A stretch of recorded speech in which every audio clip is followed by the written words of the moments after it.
बाजा तू ही तुम्हारी हो, बाजा तू ही खजरी, अरे बाजा तू ही खजरी हो, बाजा तू ही बासे के बांसुरिया रे।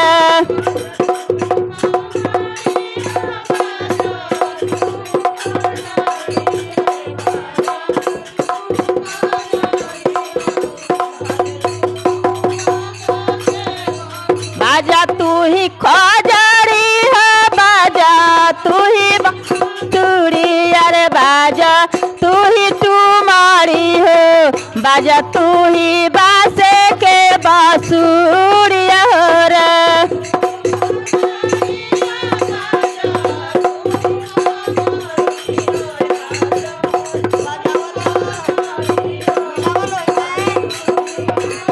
हमारो जे पापा हो देसाला के राजा यार, देसाला के राजा हो, माई भैली बना के कोई लिया रे।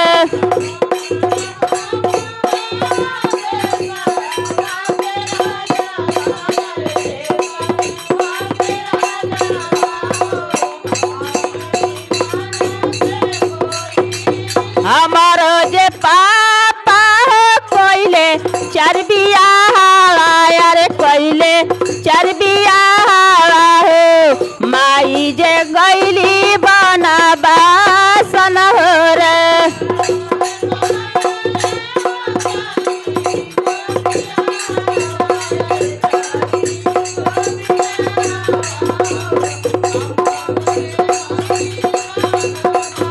माई हमारे गैली बना बासन हो रे। ए गुरु बहिन, तीन दिशा में इहे घूम घूम कह लेना, भिक्षा ले लेना। जब गई ना तो कहता ना कि जे माई तो कहले बिया कि बाबू दक्षिण दिशा में मत जाइए, काहे से कि देखा पूरा व्यवस्था मैंने बता दिली अपनी लड़का से। हमरा 3 गो सवती बाड़ी से, अगर ओकरे द्वार पर तू जा तड़ तो कहीं तोहार जान मार दिलो, बबुआ तू दुआरी पर मत जाइए, राजा साहब के द्वार पर मत जाइए।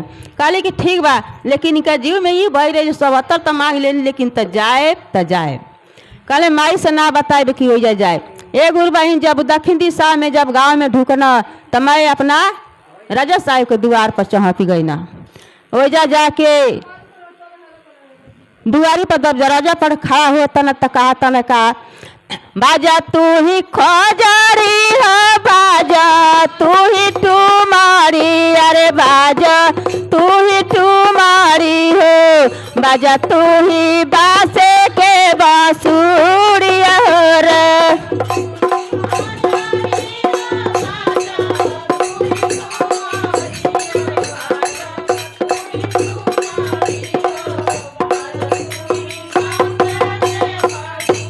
हमारो जे पापा हो देसाला के राजा यार, देसाला के राजा हो, माई भैली बना के कोई लिया रे।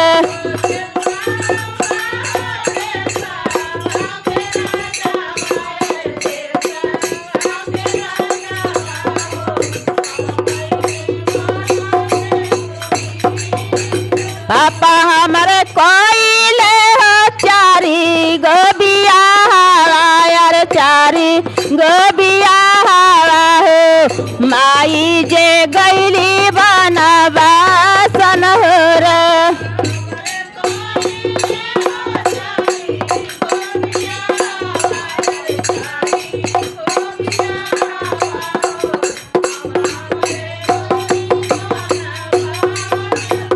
कहली ए गुरु बहिन, जब इतना ये बात ही लड़का जब कहता रे तो कहता 3 जने लिकड़ के कि रे मझली छोटकी आई देखबू सरे, हमरा तो बुझाता कि जे इहे छोटकी के लड़का आई तो पूरा भेदवे खोलता, बांसुरी बजावता, आई पूरा भेद खोलता। एकरा के इहे करल जा कि अगर राजा साहब से बता देता तो राजा साहब हमनी के 3 जाने के चूल्हा भार झोंक दी हैं। एक काम करल जाए कि ये लड़का के ले चल के आ अंदर घर में बंद करके आ ताला मार दिहल जा। एगो बहन लड़का के ले के बंद कर दिहलो। लड़का वही में ये गीत गावत तना, रोवत तना, गावत तना। उनका माई के एक दिन 2 दिन बीत गए तो बंदरी और उनकर माई दोनों जने परेशान हो गए कि लड़का हमरा हो सके कि बुझाता कि राजा साहब के द्वार पर पहुँचल वालो, तीनों हमार जौन सवती वालो वो हमारा लड़का के जान मार दिहलो। तो वजह से अब ध्यान धैले वाली कि हे गुरुजी कि हमारी लड़का के दया बरसाई, कृपा करी कि हे भोलेनाथ कि हमारी लड़का के जान बच जाए। वन में से बोला तारी अले तो जोगी बाबा अरे गुरुजी आके साधु के रूप धा के कहतनी कि ए बच्चा अरे केहू बात तनी हमके भिक्षा दे दलो, भिक्षा दे दलो। तो कहली कि जे बड़की रानी रहली तन कह तरीका किली बाबा है भिक्षा। तो कहले कि ना तारी से भिक्षा ना ले। ये सोचत तनी कि लड़का तो उनके नहीं हो, हम राजा साहब के हाथ से भिक्षा हम ले। जा अपना राजा साहब के भेज दो। राजा साहब भिक्षा लेके आनी तो कहनी कि हाँ तारी हाथ से हम भिक्षा ले। जब भिक्षा दे तने राजा साहब तो झरझर झरझर रोआ तारे। कहले कि अरे कौन ऐसा बात हो कि रोआ तारा। कहने कि राजा में हे रोआ तनी कि 4 गो बियाह कैनी आ 4 बियाह में एगो हमरा संतान ना भइल।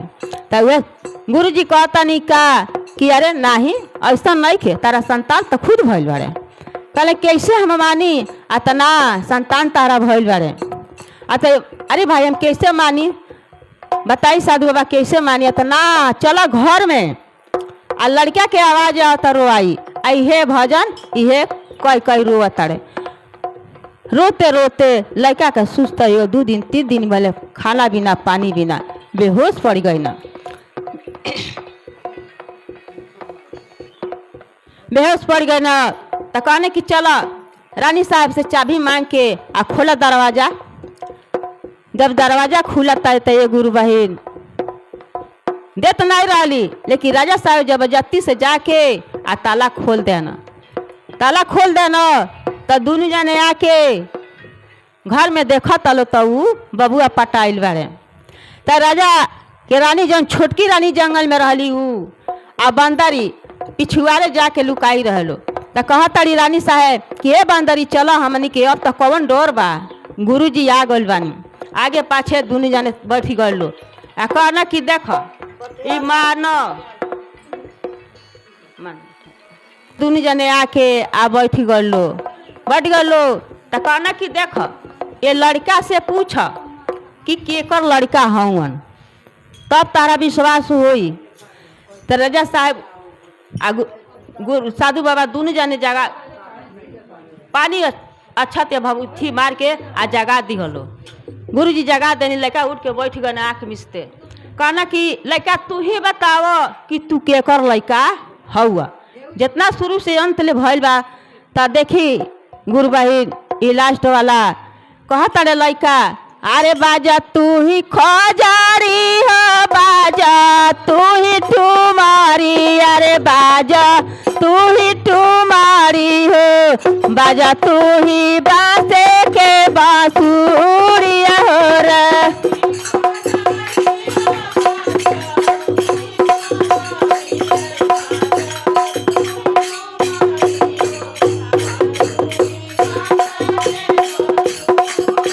हमारो जे पापा हो देसा के राजा यार देसा के राजा हो, माई माई जे गईली बन भी जन हो रे।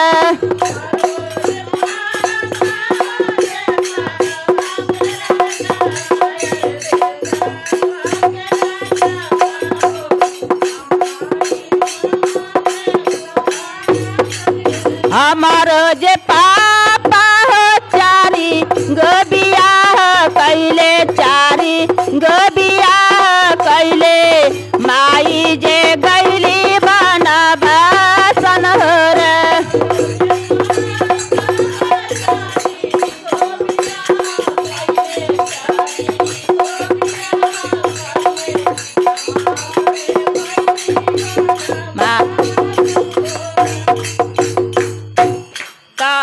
हे गुरु बहिन, जब इतना बात राजा साहब सुना था ना कि ओ ये तो बात सही है कि हम अपने रानी के घर में से निकाल देनी बन के कोयलर हो गईली, आ हम हाई देश के राजा, आ हम सच बात है कि सच 4 गो शादी कैनी। तो ये लड़का तो कहने की बताओ कि तुहार रानी जौन बालो 3 जाने का जौन हथिया रहे जड़िया रहे तो दे दिला, आई लो दिहल नहीं, बेचारी सिलवट पर के धो के पियली तो गर्भवती हो गईली, आ वह बच्चा तहार होंगे।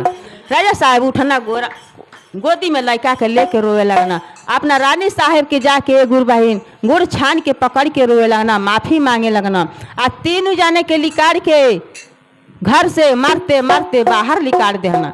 तैया से ए गुरु बहिन अपना बेटा के रानी के लेके आ रहे लगना, राज करे लल। एक बार बोलिए शंकर भगवान की जय, हर हर